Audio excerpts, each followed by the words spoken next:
Hey friends, you're listening to episode 17 of the Her Paper Route podcast. Today's guest is the multi-passionate and multi-talented Hayley Luckadoo. She's a successful motivational speaker, podcaster, and business coach who has overcome setbacks and quote failures that when you hear her tell it, it will sound like she's straight out of a blockbuster rom-com. We are diving into the ways that you can leverage your own failures and setbacks to propel you forward in your business, and how taking risks can help you build a solid growth mindset that will take you far. I love Hayley's personality and savviness, and I have a feeling that when you hear her story, you will fall in love with her too.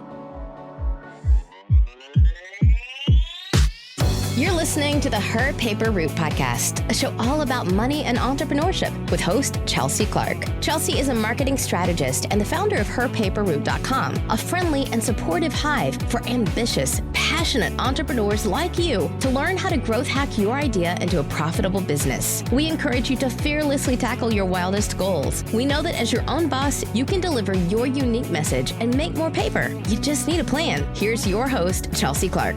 Welcome to the show, Hayley. Thank you. I am so excited to be here. I'm excited to have you here. You're amazing. You're all over the place, and you're kind of like a crazy person like me, like doing podcasts and videos and blogs and coaching and all this stuff. So before we jump into all the things that it is that you do, I have to ask, oh my gosh, you started your first business at 21. So what was that business all about? Yeah. So I actually started out as a wedding planner, and really had zero, experience in business. I didn't have a business degree. I had no reason whatsoever to become an entrepreneur. I never even thought I would, but I have this sort of crazy long story that I won't get too into, but it just led me to being in a place where I felt like I needed to start my own business. And the only skill that I felt like I had at the time was I had planned a wedding.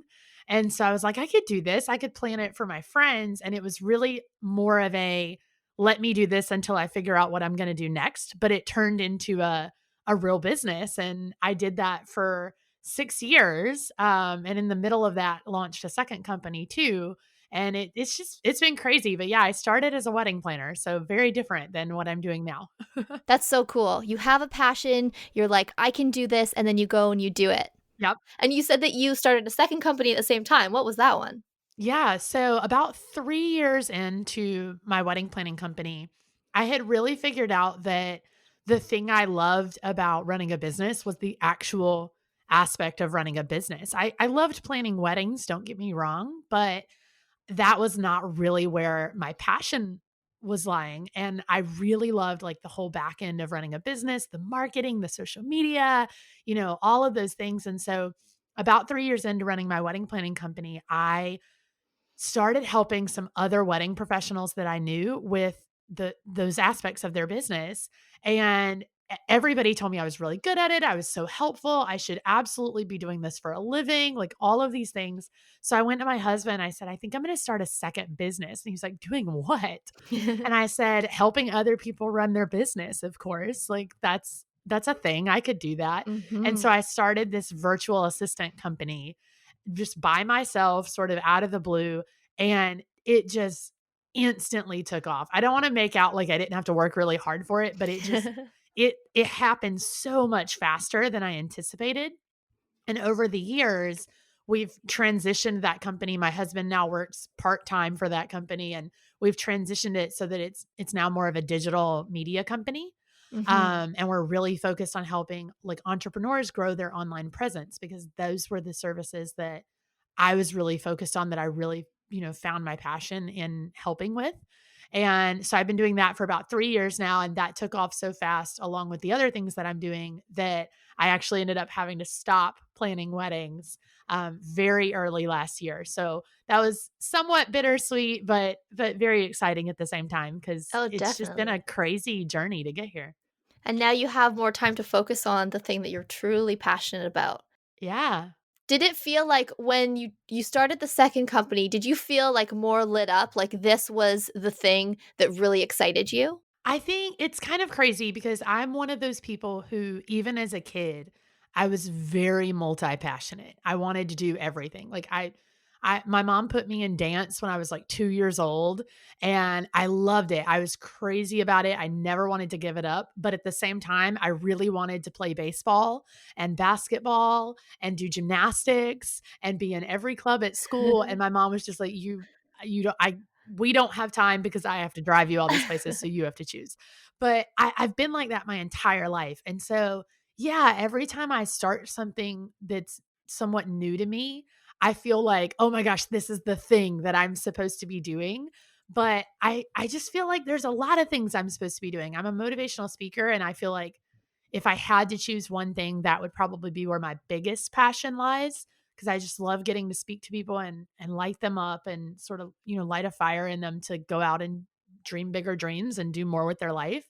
But I really still find such a passion in doing that digital marketing work, in doing business coaching, in running my podcasts. So I'm all over the place. I'm very multi-passionate, but I'm super proud of it and really proud of the things that I've built, cuz you know, even as a small-time entrepreneur, just being able to sort of balance all of those things, it gets really hard. So I'm really proud of myself for that. And so I when people are like, "Oh, but what's your biggest passion?" I'm like, all of it, everything that I do. That's right. I d Yeah, I'm right there with you on yeah, that. I don't do it if I don't love it. When you're balancing all these different things, like, I'm sure you're not in now that you're an adult, you're probably not playing baseball as well and Yeah. dancing, but you're balancing all of these other things that you love now that a lot of the time will be business related. Mhm. Or what are some things that you do to stay on task or to keep things streamlined so that you don't overwhelm yourself? Yeah, absolutely. So I'm a huge productivity nerd. So like if you say productivity to me, like we're going to be friends. Like I get super happy. So there's a lot of different things that I do that I know have worked for me over the years, but one of the biggest things is I time block my days. So I don't just like wake up in the morning and come in the office and go, "Oh, here's my to-do list of things that need to get done today." I'm super specific. Like, okay, from 9 a.m. to 10 a.m., this is what I'm working on. I won't check Instagram. I won't answer the phone. I'm not answering emails. I will not do anything else. This is what I'm working on. And then, from 10 to 10:15, I'll give myself like a quick little break, like check emails, respond to anything that needs to be responded to immediately, do a quick like scroll through Instagram just to kind of free up my brain space. And Mhm. then 10:15 to like 11:30, this is what I'm working on, nothing else. And even if I don't get done with the thing that I'm working on, I'm moving on to the next thing. I gave myself, an hour or 2 or however long I think I needed. And whether it's done or not, I'm not working on it anymore until the end of the day. And at the end of the day, I have like 1 or 2 hours to catch up on anything that didn't get done. And if I got everything done, then I can use that time to get a jump start on what I'm going to be doing tomorrow. But being that specific, and that sounds like hyper crazy, like Oh, it's you so just have no clever. I free. love it. Yeah, it sounds like you have no free time, and a lot of people really love being a business owner, being an entrepreneur because of the freedom. Mhm. And I know to a lot of people that sounds like you're taking that freedom away, but you're really not, because you can build in your free time. You can build in time for lunch. You can build in time to scroll through Instagram. But building it in that way really keeps you hyper focused on, okay, this is how much time I need to complete these tasks. And these are the tasks that have to get done in this order today. So that's one thing that just really, really has helped me over the years. And I've really, perfected that process. And so now I've gotten to the point where I time block my days, but I also sort of theme my days. So if I'm going to be like recording podcast episodes, then I'll sort of lump all of those interviews and all of those recordings into 1 or 2 days so that, yeah, it's still time blocked and it's very specific, but it's also like, okay, my focus today is on the podcast, or my focus today is on my coaching clients, or, whatever it is. And that way I don't really have to like switch gears in my brain. I can really focus in like, okay, this Tuesday is going to be all about coaching. So I can turn my brain on to coaching and focus solely on that. Yes, that's so important. I feel like if you don't time block, the day just turns into a runaway train. And if you're jumping from task to Yeah. task, like you're never really going to get anything done. So the fact that you have that routine, I think that's so good. And also, it gives you more freedom because you're not letting the tasks take over. You're allowing yourself to work a certain amount of time, and then you have other time to focus on the other things. So I think that that's great. I love that. Yeah, definitely. Yeah, and just sort of as like a second little quick thing, I also am really big into personality tests, and I think they really tell you a lot about, who you are as a person and the way that you work. And so like I don't know, if you're into the Enneagram or, Myers-Briggs, but I really have gotten into like studying those personality types and like why I am the way that I am and the way I like to do things and just everything surrounding that. And I actually started using this is something more recent, but it's really helped me with all this time blocking stuff.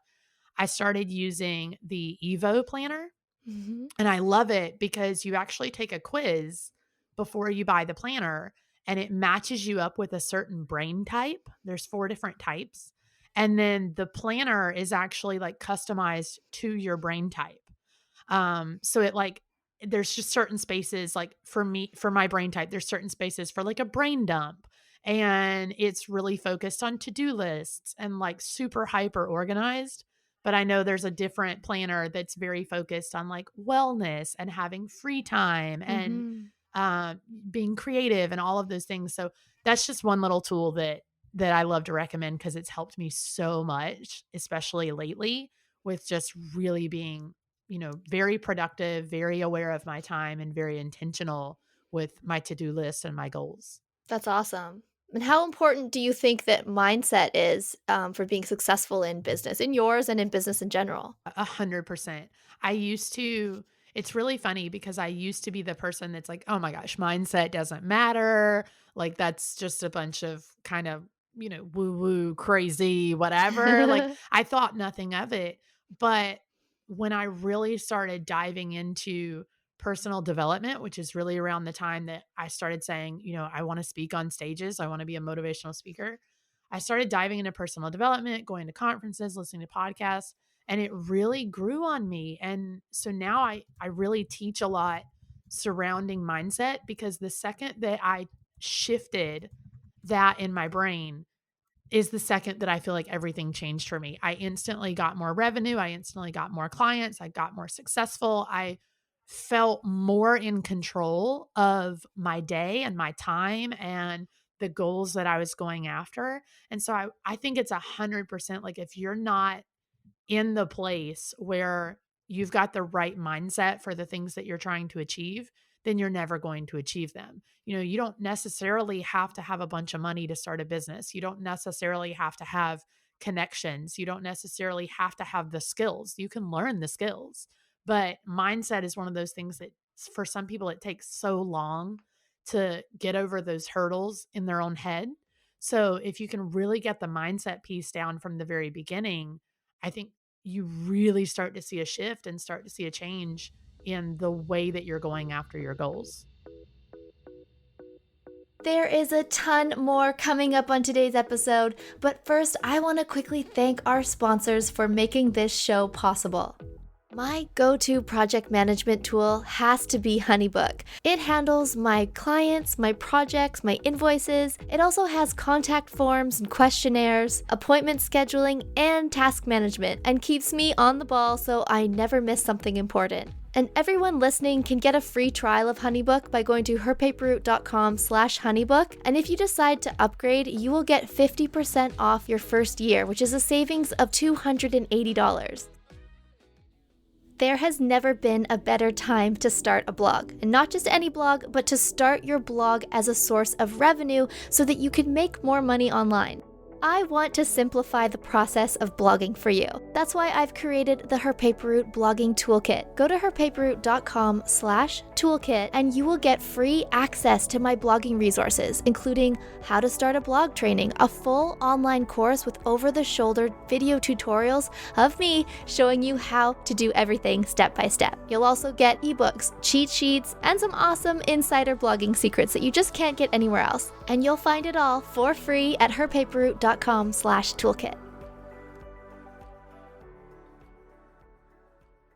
Hayley, something that you coach and teach on is developing a growth mindset.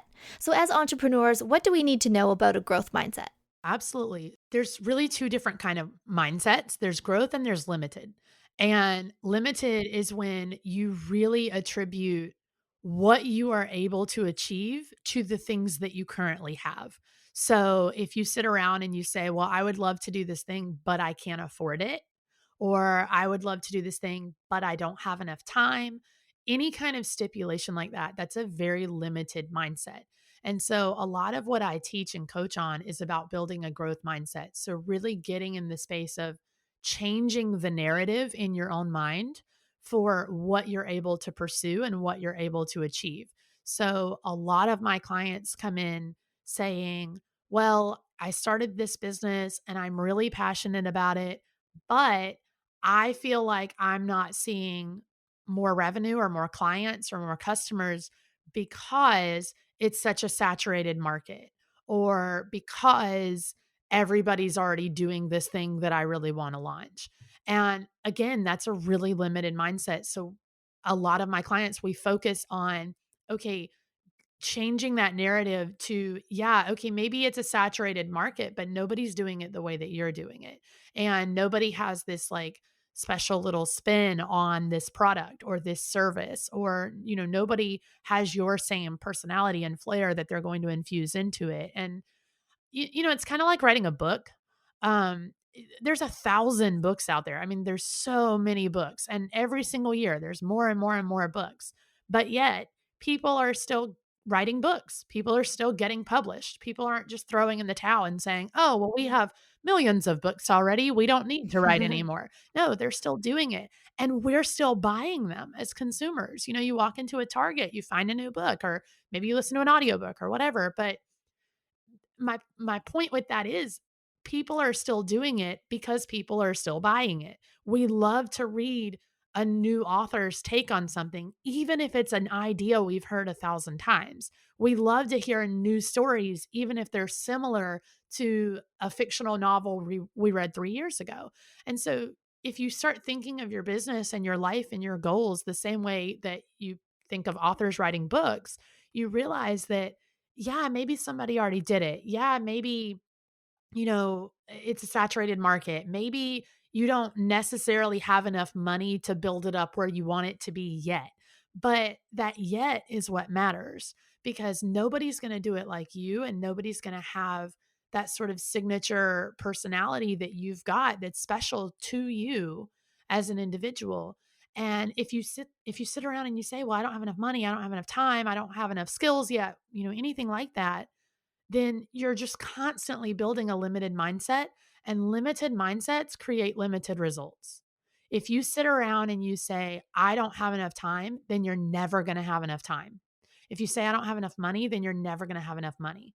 Building a growth mindset is about saying, okay, I don't have enough money right now. So what can I do to get the money? Yeah. Or how can I start for free? Or how can I get some help that will kind of negate the fact that I don't have the money? Or, okay, I don't have enough time right now. Where can I free up time in my schedule, even if it's just an hour a day, to work on this thing and make it happen? Because if it matters that much to you, then you will find a way. And so that's kind of what, building this growth mindset is really all about. And I think in business, especially, but with any goal, you really have to have that growth mindset and really believe that your goals are achievable and be willing to put in the work to get to them.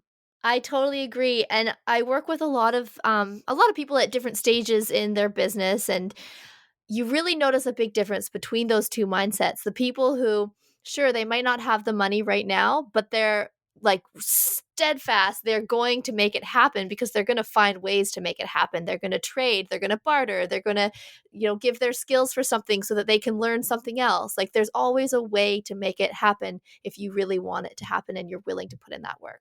Yeah, absolutely. I always say if you want something bad enough, no excuse is going to be good enough. Oh, I love that. Yeah, just a reminder that if you truly want something, you're going to find a way. And, I know you've got to pay your bills. I know that, if you have kids, especially, like your time is somewhat limited. Like you do have these sort of restrictions on your life, but we all sit around and have our guilty pleasures on Netflix that we watch. We all have those things we spend money on that we don't necessarily have to have.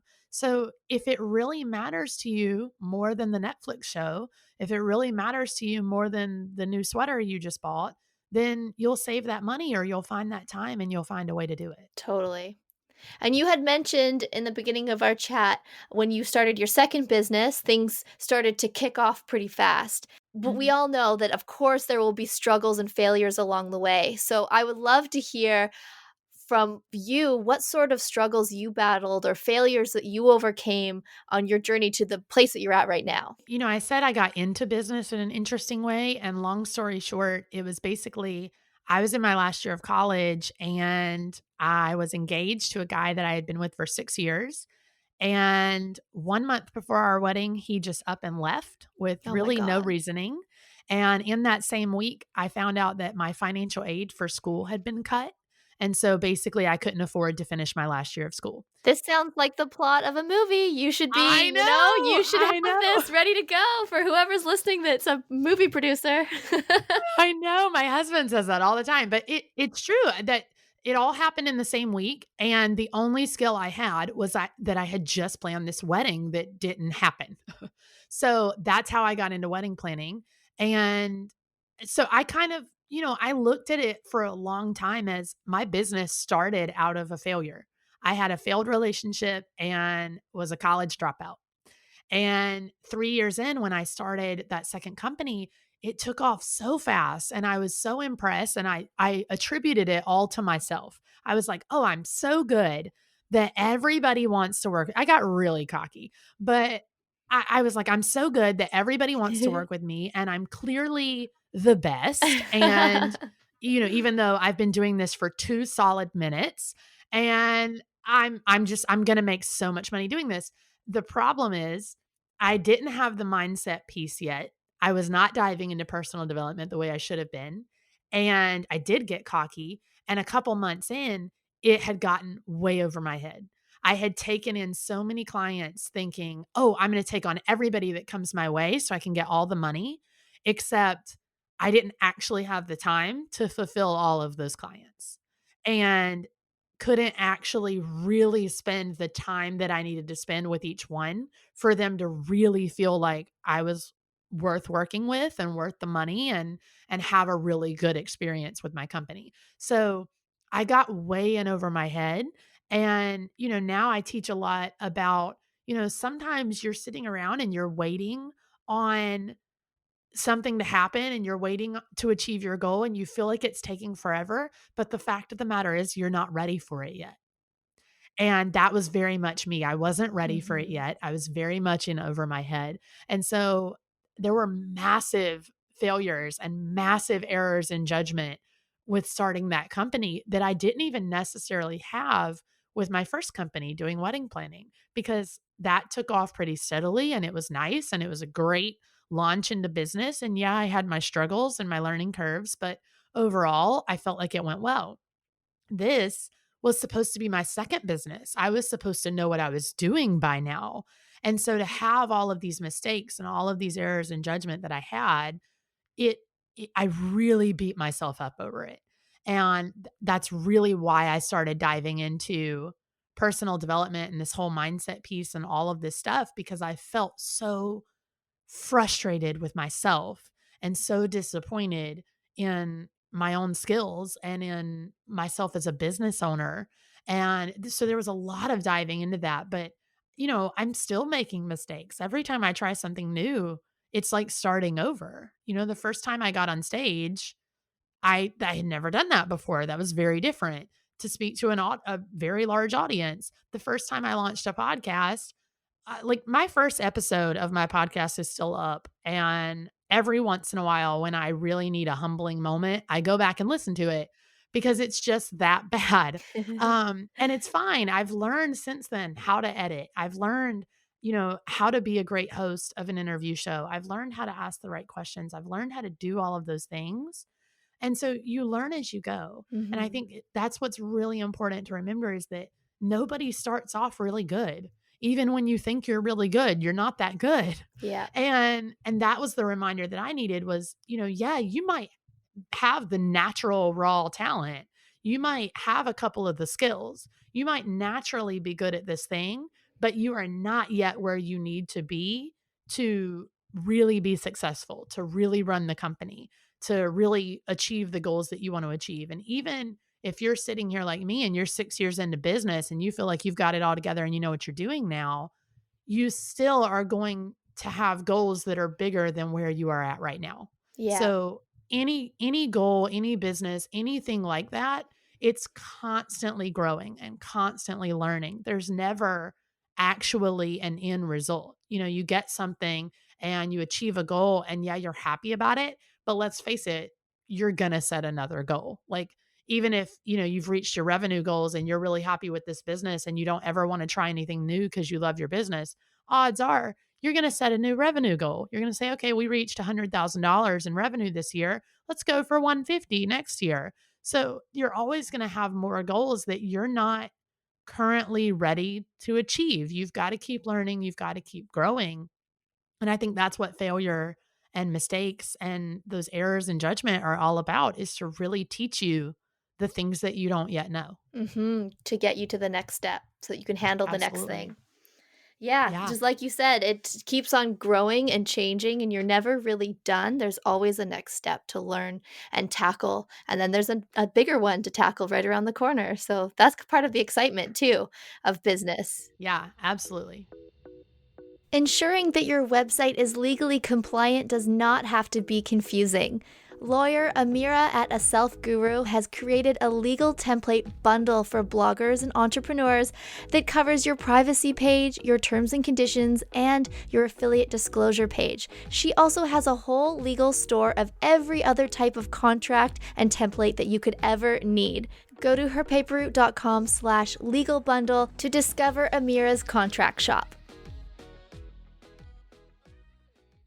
When you stepped on that first stage to speak to a large audience, in my mind, and I'm sure lots of people listening, like that would be pretty terrifying. I like doing live events and speaking now, but I was not confident 2 years even ago. So, what was that like when you stepped on that stage for the first time? It was so interesting because from the moment that I found out I was going to speak somewhere, I instantly was like, "Oh my gosh, I can't do this. I am not qualified for this. I don't know what I'm doing." Oh my, like Oh, the imposter yeah, syndrome. I freaked out. And this is how I know that this was something I was absolutely supposed to be doing because I've felt this experience with all of my businesses, with all of my podcasts, with everything that I've done, but I usually felt them later down the road. When it came to speaking, the moment that I stepped on that stage, I had this instant calm wash over me. And I know most people like get on a stage, they do not have that experience at all. They're like nervous the whole time but instantly calm and instantly knew this is where I'm supposed to be.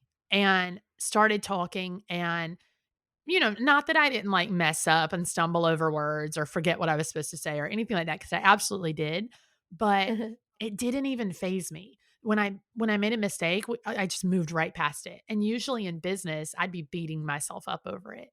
So I came off that first stage and I called my husband and I was like, this is the thing. This is the thing that I'm supposed to do with my whole life. And so, even now, you get nervous. Everybody gets nervous. You get a little nervous, like the bigger the crowd gets, or, if it's just you on stage versus being on like a panel or something, like Right. you always Yeah. get a little bit nervous. But every time it's like the second that I step on stage, I'm like, this is home. This is where I'm supposed to be. And I think with speaking, especially, even if you're doing podcasts, if you're doing anything like that, you've got to remember that it's not about you. you're not getting, even if you're up there telling your story, you're telling your story in the hopes that it helps somebody in the audience. And so Mhm. I think I heard Amy Porterfield, I believe, say that a long time ago. And I really took it to heart that, she got so nervous being on stages, speaking to people. And the second that she remembered, it's not about me, it's about them, she would get instantly calm. She would feel like she was Yeah. doing the right thing. And so for me, I'm just always reminding myself as soon as I go to walk on stage, like, you're talking to one person in the audience. You need one person to be changed, to get something out of this, to learn something they didn't know before from my story, from the things that I'm saying. And that's all it's about, is really touching one person in the audience. Yeah, something to take to heart for sure. Because I think a lot of the time in business, and maybe we're talking about entrepreneurship or blogging or whatever it is that people do, they're going to be asked to do a live event or even a summit, like a virtual summit at some point, a podcast interview. And if it's your first time getting that Mhm. invite, I know a lot of people are like, oh my God, no, I can't do it instantly. I can't do it. I'll mess up. Everyone's going to think I'm stupid. I'll be found out that I don't know what I'm doing, those sort of thoughts. And you really have to remember that no, it's not about you, and that little voice, that's imposter syndrome, just trying to get in your way. Really Absolutely. have to push on through and just do it. And then once you do it, it can feel really amazing and it can totally change your life and change the path of your career too, like it has for you, as it's now your main thing is motivational public speaking. Yeah. Yeah, and I mean, I got up in front of a room once and got halfway through the thing that I was teaching and just had one of those moments where I literally blanked on everything. Like, I didn't even know what I was talking about anymore. And it was one of those things where, like, you just couldn't even play it off. Like, everybody in the room knew what happened. And so I literally just was like, I'm not gonna lie, you guys, I totally forgot what I was saying. So we're just gonna roll with it. And afterwards, I had somebody come up to me and she was like, "Thank you for being so honest because, watching you mess up there," and I'm sitting there like turning bright red. I'm like, "Thank you for pointing it out." I didn't need the reminder, but thanks. But she was like, "Watching you mess up there, it just reminded me that, like, all of these speakers I listen to and all of these people that I learn from are still human and they make the same mistakes that I do." And I was like, "Wow, like, no, if nobody else got anything from listening to me talk that day, she got reminded that we're all human and that none of us are Mhm. better than another and that we all started from that same place at the bottom." And to me, that was more powerful than somebody coming up to me and being like, "Oh my gosh, you did perfect.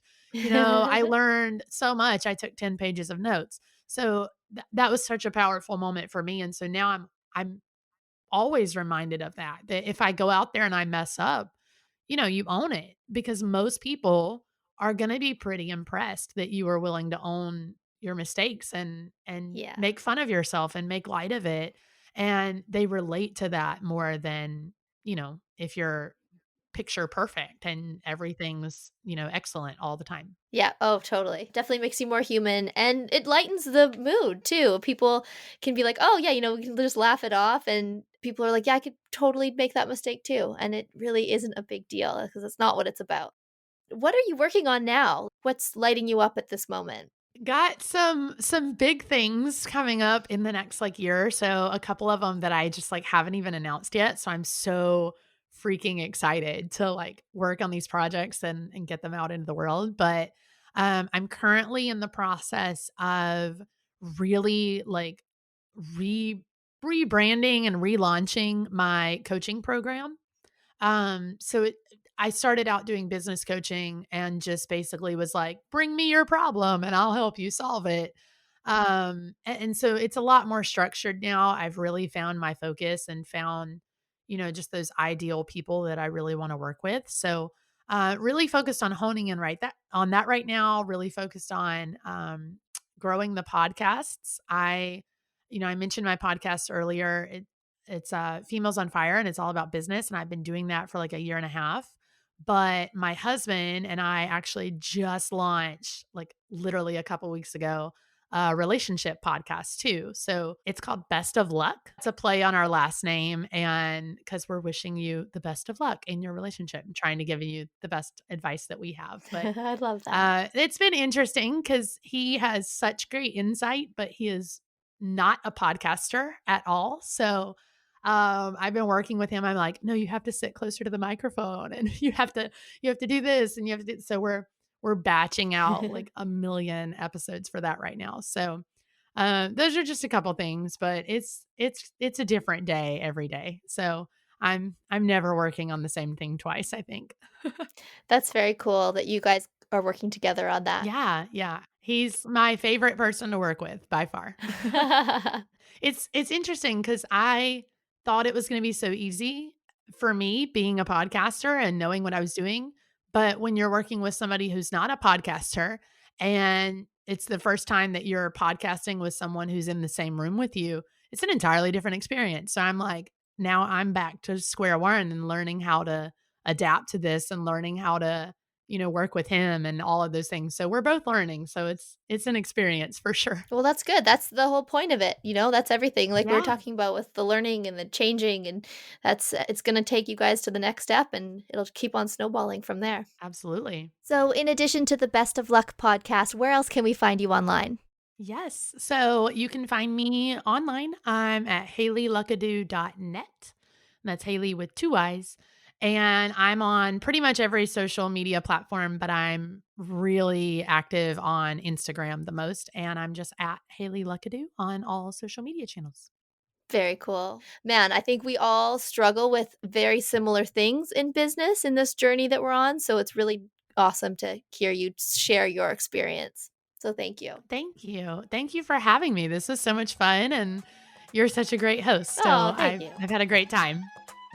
Thanks for tuning in to the Her Paper Route podcast. We hope you found this episode helpful. If you did, please say so by leaving us a review on iTunes. And be sure to share this episode with your friends. For more entrepreneurship resources and to connect with Chelsea, swing by herpaperroute.com. Now go make something.